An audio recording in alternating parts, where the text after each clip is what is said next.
नमस्कार दोस्तों, मैं डॉक्टर भावेश। आज अपन लोग देखेंगे एग्जैक्टली हाइपोथायरॉयडिज्म।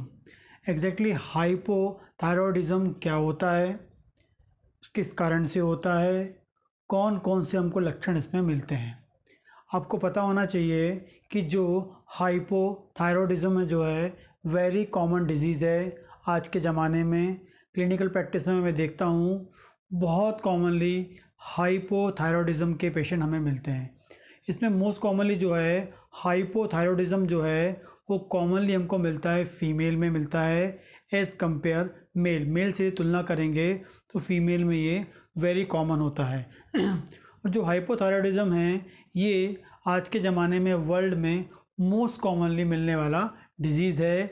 एग्जैक्टली जो डिज़ीज़ होती है ये लाइफ स्टाइल जो है, जो आपका जो डाइट है, बैलेंस डाइट ना लेने के कारण, लाइफ स्टाइल प्रॉपर ना होने के कारण बॉडी की जो थायराइड ग्लैंड होती है उसका जो फंक्शन है वो डिस्टर्ब हो जाता है। ठीक है, तो एग्जैक्टली हम देखते हैं हाइपोथायरॉयडिज्म क्या होता है। हाइपोथायरॉयडिज्म जो है एग्जैक्टली इसका मीनिंग होता है जब हमारी जो थायराइड ग्लैंड है जो नेक में होती है, ये जो थायराइड ग्लैंड है जब ये जो थायराइड हार्मोन्स हैं उसका फॉर्मेशन नॉर्मल नहीं कर पाती है, या उनका जो निर्माण है या जो उनका फॉर्मेशन है या उनका जो सिंथेसिस है वो नॉर्मली नहीं कर पाती है, नॉर्मल लेवल से कम इनका फॉर्मेशन होता है। इस कंडीशन को हम क्या बोलते हैं, हाइपोथायरॉयडिज्म हम बोलते हैं। ठीक है, तो जब भी बॉडी के अंदर जो थायराइड हार्मोन है उनका लेवल नॉर्मल से कम हो जाता है, ठीक है, एग्जैक्टली T3 एंड T4 जो है इन हार्मोन्स का लेवल नॉर्मल से कम हो जाता है, तब हम इसे क्या बोलते हैं, हाइपोथायरॉयडिज्म हम बोलते हैं। ठीक है, हाइपोथायरॉयडिज्म जो है वो किस कारण से होता है। सबसे कॉमन जो कारण होता है उसमें आता है auto immune disease. Auto immune disease जो है उस कारण से हाइपोथायरॉयडिज्म हमको मिलता है। ऑटो इम्यून डिजीज़ क्या होती है, एक सिंपल लैंग्वेज हम समझते हैं। जब हमारी बॉडी का या हमारी बॉडी का जो इम्यून सिस्टम है, जब हमारी थायराइड ग्लैंड को क्या मानने लगता है, बाहरी सब्सटेंस, मतलब उसको एंटीजन मानने लगता है, कोई भी बाहरी सब्सटेंस मानने लगता है, या हमारी जो थायराइड ग्लैंड की जो सेल्स हैं उनको एंटीजन मानने लगता है, बाहरी सब्सटेंस मानने लगता है, तो उसके अगेंस्ट उसे मारने के लिए बहुत सारी एंटीबॉडीज़ बनाता है। और वो एंटीबॉडीज़ आती हैं और थायराइड ग्लैंड की सेल को डिस्ट्रॉय कर देती हैं। और जब थायराइड ग्लैंड की सेल डिस्ट्रॉय हो जाती हैं तो वो जो हार्मोन्स बनाने वाली जो सेल हैं, जब वो डिस्ट्रॉय हो जाएंगी तो हार्मोन्स बन नहीं पाएगा, और हार्मोन्स बन नहीं पाएगा तो बॉडी के अंदर हार्मोन्स का लेवल कम हो जाएगा, जिसे हम क्या बोल देते हैं, हाइपोथायरॉयडिज्म बोल देते हैं। तो कॉमन एक प्रॉब्लम होता है ऑटो इम्यून डिजीज़। दूसरा जो होता है वायरस, जो दूसरा होता है वायरस के कारण भी क्या होता है, या वायरस के इन्फेक्शन के कारण भी क्या होता है, थायराइड ग्लैंड प्रॉपर फंक्शन नहीं करती है, थायराइड हार्मोन्स का फॉर्मेशन नहीं कर पाती है। अगला है कुछ मेडिसिन्स होती हैं जो बॉडी में जाती हैं और थायराइड ग्लैंड में जाकर हार्मोन्स के बनने को रोक देती हैं, हार्मोन्स के बनने को कम कर देती हैं, वो भी रिस्पॉन्सिबल होती हैं। इसके अलावा पिट्यूटरी ग्लैंड की डिजीज़ या पिट्यूटरी ग्लैंड में कोई प्रॉब्लम आ जाए, ठीक है। इससे पहले मैं आपको बता दूं, हमारी जो थायराइड ग्लैंड है वो कहाँ पर होती है, नेक में प्रेजेंट होती है, और ये T3 T4 नाम का हार्मोन बनाती है।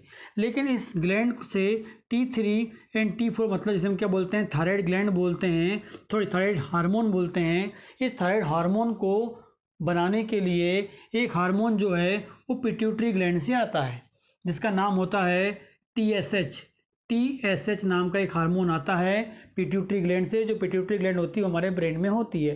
वो पिट्यूटरी ग्लैंड क्या करेगी, वो हार्मोन को निकालती है। वो कहाँ पर आता है, ग्लैंड के पास, थायराइड ग्लैंड के पास आता है और उसको बोलता है कि थायराइड हार्मोन निकालो, ठीक है ना। ठीक है, और इस TSH को जो कहाँ से निकलता है, पिट्यूटरी ग्लैंड से, तो इस पिट्यूटरी ग्लैंड से इस TSH को निकालने के लिए भी एक और हार्मोन आता है, जो आता है ब्रेन में प्रेजेंट हाइपोथैलेमस से। ब्रेन में प्रेजेंट हाइपोथैलेमस से एक हार्मोन आता है जिसे हम बोलते हैं TRH, ठीक है। तो एग्जैक्टली क्या होता है, जो ब्रेन में हाइपोथैलेमस है वो निकालता है TRH, वो किसको भेजता है, पिट्यूटरी ग्लैंड को, और बोलता है कि TSH को निकालो। TSH जो होता है वो फाइनली कहाँ पर पहुँचता है, थायराइड ग्लैंड के पास पहुँचता है और उसके फंक्शन को रेगुलेट करता है और क्या करवाता है, थायराइड हार्मोन को बनवाता है। यदि पिट्यूटरी ग्लैंड अच्छी होगी तो TSH नॉर्मल आएगा, पिट और आपका थायराइड ग्लैंड प्रॉपर फंक्शन करेगा। लेकिन यदि पिट्यूटरी ग्लैंड में कोई डिजीज़ हो जाएगी तो आपका TSH जो है प्रॉपर नहीं बन पाएगा। प्रॉपर नहीं बनेगा तो ये वाली ग्लैंड को प्रॉपर हार्मोन नहीं मिलेगा, प्रॉपर फंक्शन नहीं कर पाएगी और प्रॉपर थायराइड हार्मोन नहीं बना पाएगी। ठीक है, तो पिट्यूटरी ग्लैंड के डिजीज़ कारण भी हो जाता है। आगे बात करेंगे हाइपोथैलेमस की डिजीज़।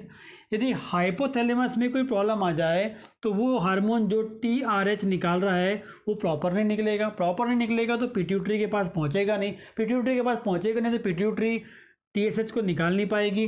TSH को नहीं निकालेगी तो वो थायराइड ग्लैंड के पास नहीं पहुंचेगा और थायराइड ग्लैंड प्रॉपरली क्या करेगी, थायराइड हार्मोन नहीं बना पाएगी। तो हाइपोथैलेमस में प्रॉब्लम हो जाए तब भी क्या हो सकता है, आपको हाइपोथायरॉयडिज्म हो सकता है। और लास्ट है कंजेनाइटल। ठीक है, बाय बर्थ, बर्थ होने के बाद भी कई बार बाय बर्थ क्या हो सकता है, ग्लैंड में कोई प्रॉब्लम हो सकती है जिस कारण से उसकी बॉडी में हार्मोन्स कम बनते हैं और उससे क्या हो सकता है, हाइपोथायरॉयडिज्म हो सकता है। ठीक है, तो हाइपोथायरॉयडिज्म के ये कुछ कॉमन कारण होते हैं जिस कारण से हाइपोथायरॉयडिज्म की बीमारी हो जाती है। जब भी किसी को हाइपोथायरॉयडिज्म की बीमारी होती है या डिजीज़ होती है तो उसकी बॉडी में कौन कौन से लक्षण आते हैं। सबसे मोस्ट इम्पॉर्टेंट जो पहला लक्षण आता है वो थायराइड ग्लैंड में ही आता है। थायराइड ग्लैंड में क्या हो जाता है, सूजन आ जाती है। थायराइड ग्लैंड में क्या आ जाती है, सूजन आ जाती है, वो फूल जाती है, इनलार्ज हो जाती है, जिसे हम ग्वाइटर या घेंगा भी बोलते हैं। ग्वाइटर या घेंगा भी हम बोलते हैं। ठीक है, ये सिम्टम कॉमनली मिलता है, कई बार मिलता है कई बार नहीं मिलता है, लेकिन हाइपोथायरॉयडिज्म में सबसे पहले थायराइड ग्लैंड में हमें क्या मिलती है, स्वेलिंग मिलती है। ठीक है, तो गला हमें बड़ा बड़ा दिखता है, ये कॉमन सिम्टम है। ठीक, तो पहला लक्षण ये मिल सकता है। दूसरा लक्षण क्या होता है, आपको पता होना चाहिए कि जो थायराइड हार्मोन होता है नॉर्मली हर सेल के पास जाता है और हर सेल के पास जाने के बाद हर सेल में क्या होता है, एनर्जी बनती है। उस एनर्जी को बनाने के लिए ग्लूकोज टूटता है और ग्लूकोज टूटकर एनर्जी बनाता है। लेकिन उस ग्लूकोज के टूटकर एनर्जी बनाने के लिए कौन रिस्पॉन्सिबल होता है, उसे ग्लूकोज से एनर्जी बनाने के लिए वहाँ पर चाहिए होता है थायराइड हार्मोन चाहिए होता है।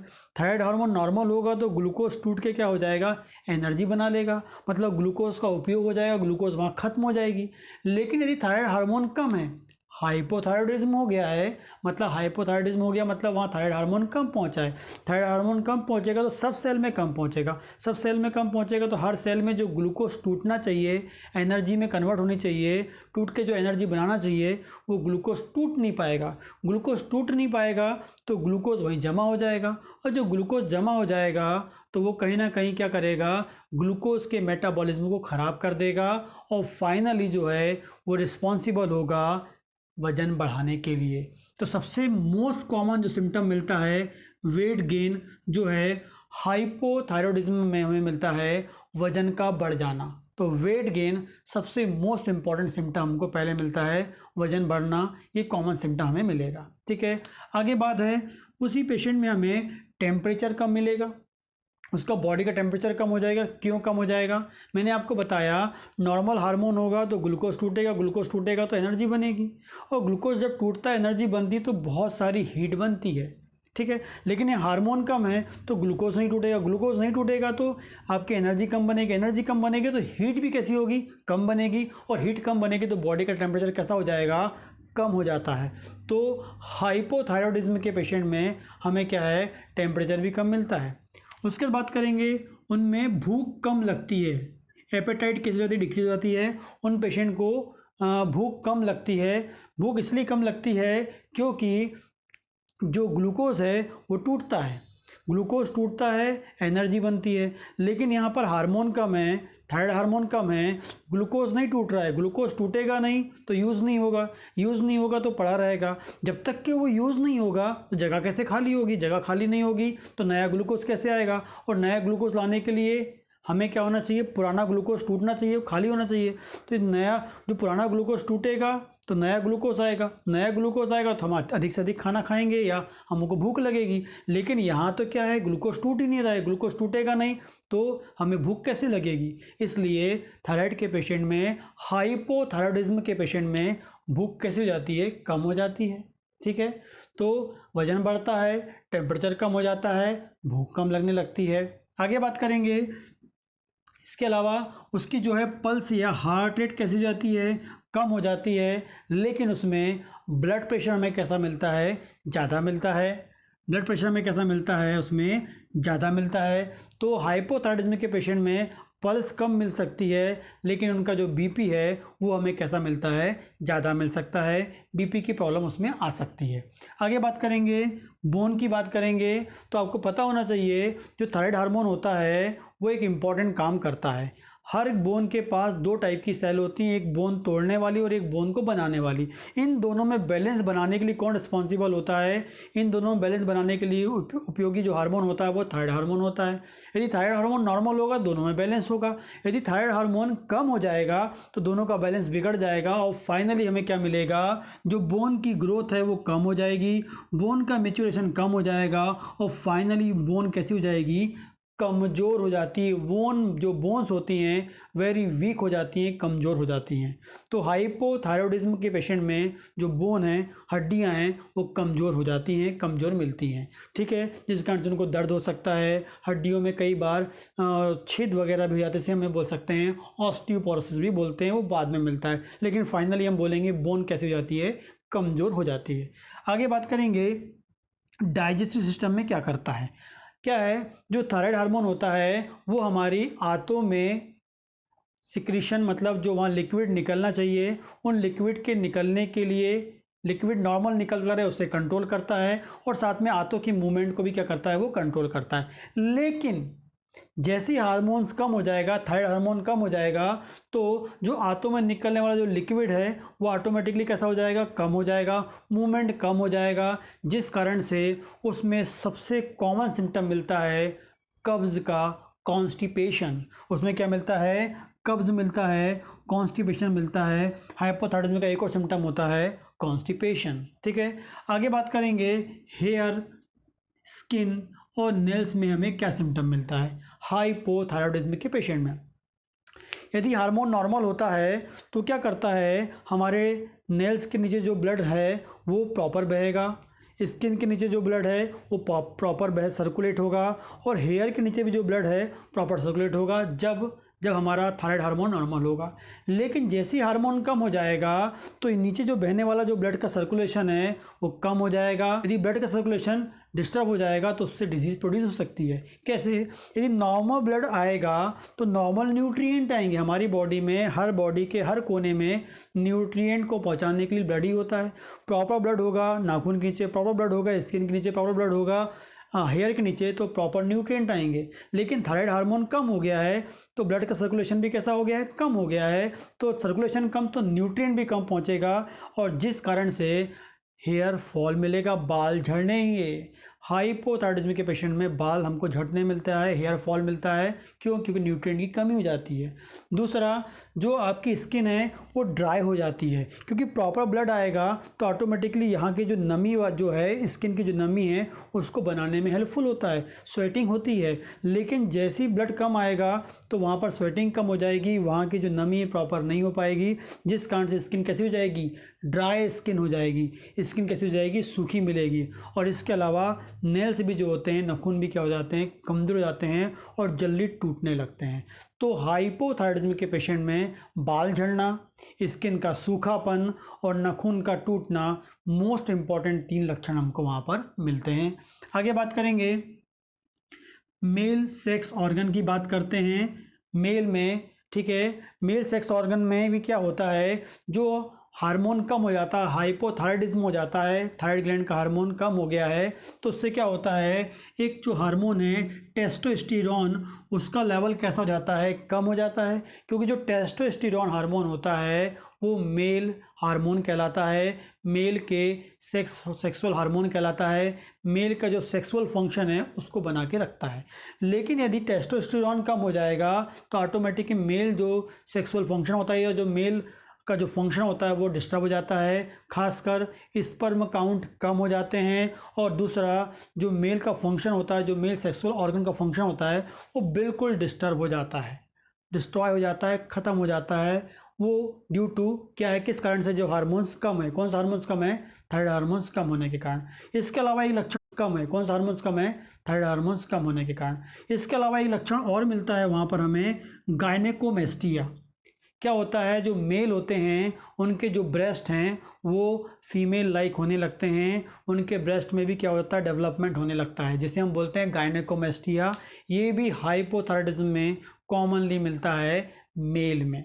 ठीक है, आगे बात करेंगे फीमेल की। तो फीमेल जो सेक्सुअल ऑर्गन है उसमें भी बहुत सारे चेंज मिलते हैं, क्योंकि उसमें भी थायराइड हार्मोन्स की कमी के कारण क्या होता है, एक एस्ट्रोजन नाम का हार्मोन्स होता है उसकी कमी हो जाती है। क्योंकि जो एस्ट्रोजन हार्मोन होता है वो फीमेल के लिए मोस्ट इंपॉर्टेंट हार्मोन होता है, और उस हार्मोन की कमी हो जाती है, जिस कारण से फीमेल में अंडाणु बनना, मतलब फीमेल के अंदर ओव्यूलेशन, अंडाणु का बनना खत्म हो जाता है या ना के बराबर हो जाता है, कम हो जाता है।